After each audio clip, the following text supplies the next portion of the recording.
एक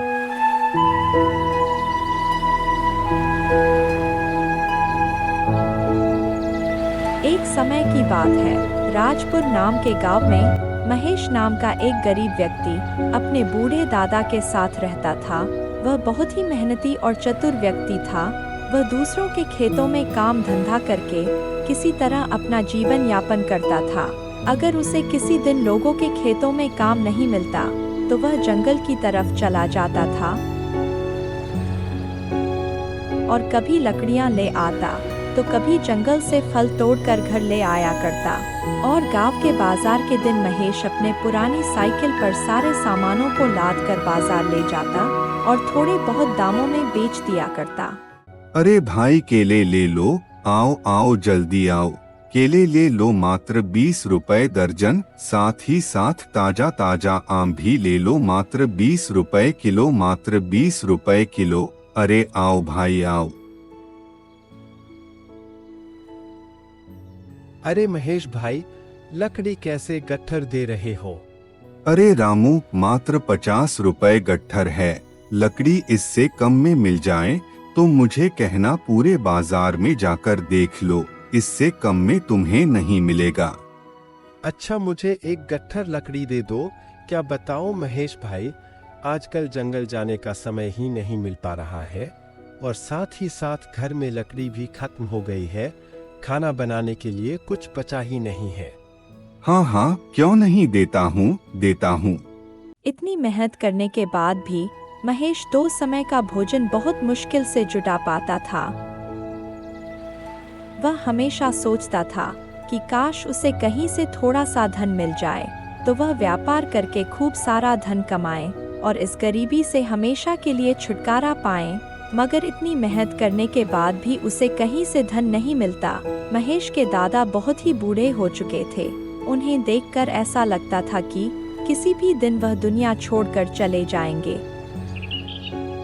एक दिन की बात है, सुबह सुबह महेश के दादा महेश को अपने कमरे में बुलाते हैं। महेश बेटा, अरे ओ महेश बेटा, जरा मेरे पास आना, मुझे तुमसे कुछ जरूरी बात करनी है। महेश बर्तन साफ करना छोड़कर अपने दादा के पास जाता है।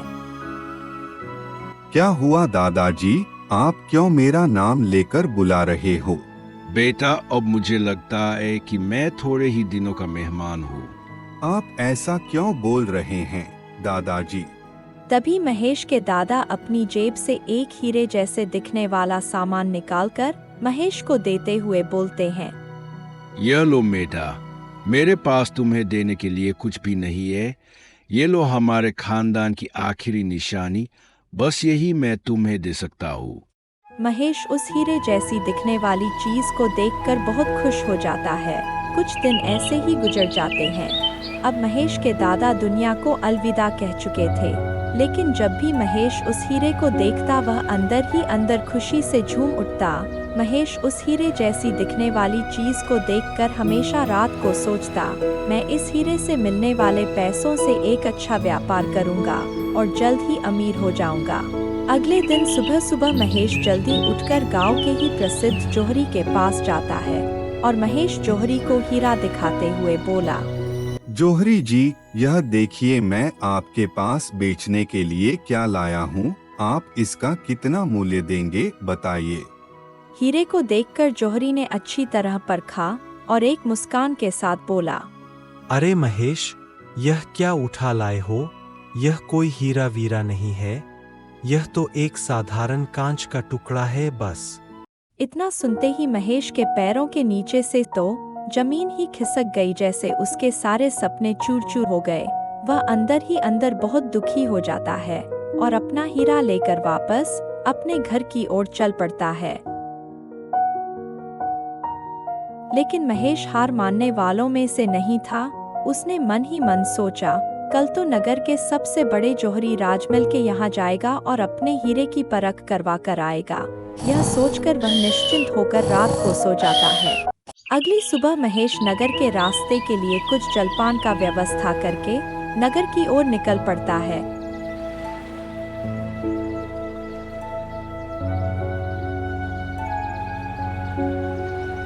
राजमहल एक बहुत बड़ा जौहरी था। उसके पास देश विदेश से राजा, महाराजा, मंत्री, सेनापति के साथ ही साथ बड़े बड़े जमींदार उसके दुकान में खरीदारी करने आते थे। महेश पूरे 50 किलोमीटर का रास्ता तय करने के बाद आखिरकार नगर पहुंच ही जाता है। कुछ दूर चलने के बाद महेश राजमल के दुकान पर जाता है। प्रणाम महोदय, मैं आपके यहाँ बहुत दूर से यह हीरा लेकर आया हूँ। बताइए आप इसका कितना मूल्य देंगे? यह कहकर महेश हीरे को जौहरी को दे देता है। उसे देखते ही राजमल तेज आवाज में बोलता है, क्या बात है, आपने मुझे पागल समझ रखा है क्या? पत्थर का टुकड़ा उठा लाए और मुझे हीरा बताकर पागल बना रहे हो।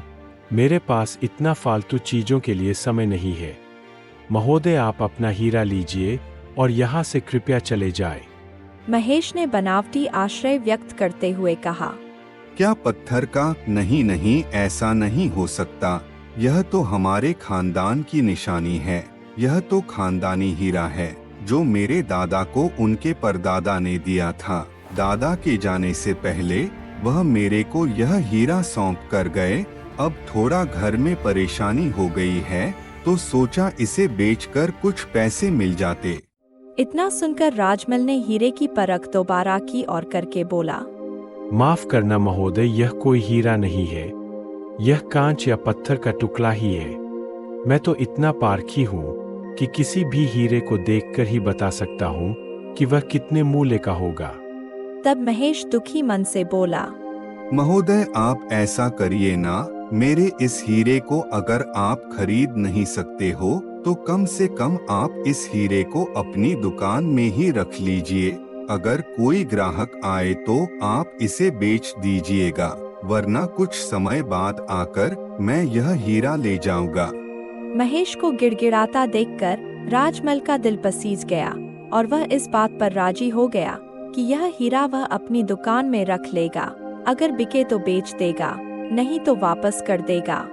महोदय, आपने इस हीरे का कुछ तो मूल्य सोचा होगा ना आपने, जो आप रखना चाहते हो।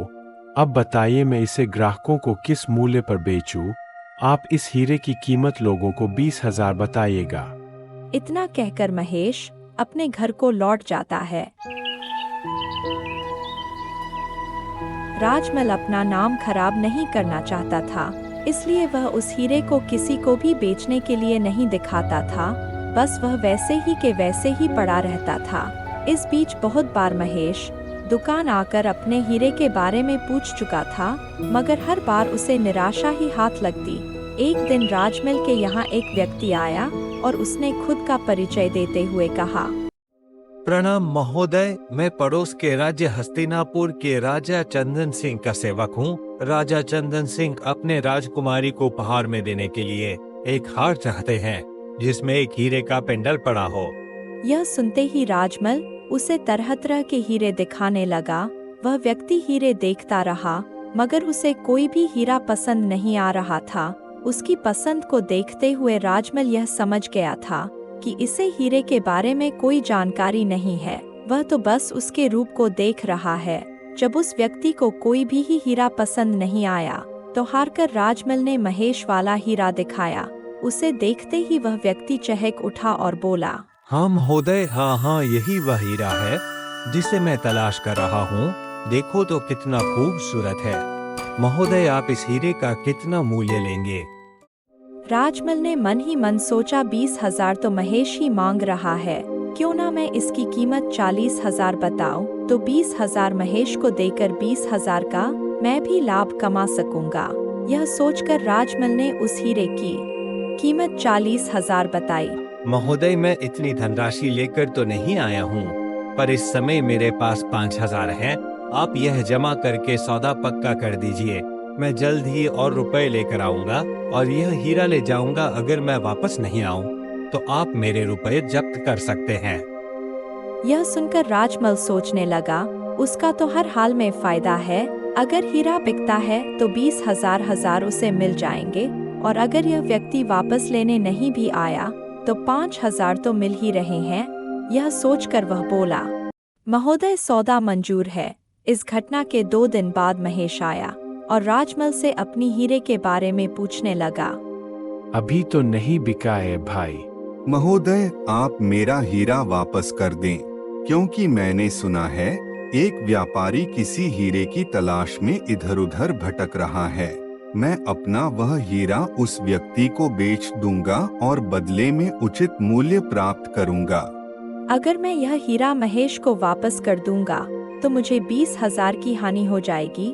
इससे अच्छा है मैं महेश को 20,000 दे देता हूँ और यह हीरा अपने पास रख लेता हूँ। महेश भाई, मैं सोच रहा था यह हीरा मैं ही खरीद रहा हूँ। मुझे यह हीरा बहुत पसंद आ गया है। मैं इसे अपने दुकान में रखना चाहता हूँ। यह लो तुम्हारे 20,000। महेश 20,000 लेकर वापस अपने गांव चला गया। इधर अब राजमल उस व्यक्ति का इंतजार करने लगा जो हीरे खरीदने की बात करके गया था। 2 दिन, 4 दिन, 2 महीना बीतने को आया, मगर वह व्यक्ति वापस नहीं आया।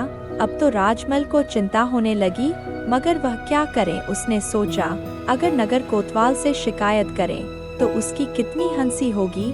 लोग सोचेंगे इतना बड़ा व्यापारी होकर एक साधारण व्यक्ति से ठगा गया, और यह सोचकर उसने किसी से कुछ भी नहीं कहा। वास्तव में वह व्यक्ति किसी भी राज्य का कोई सेवक नहीं था, वह तो बस महेश का एक दोस्त था। महेश ने जब हीरा नहीं बिका तो परेशान होकर राज्य का सेवक बताकर भेजा हुआ था। इस प्रकार उसने राजमल को ठग लिया था। महेश ने उस धनराशि से गांव के चौराहे में ही एक दुकान खोल लिया और खुशी खुशी अपना जीवन व्यतीत करने लगा।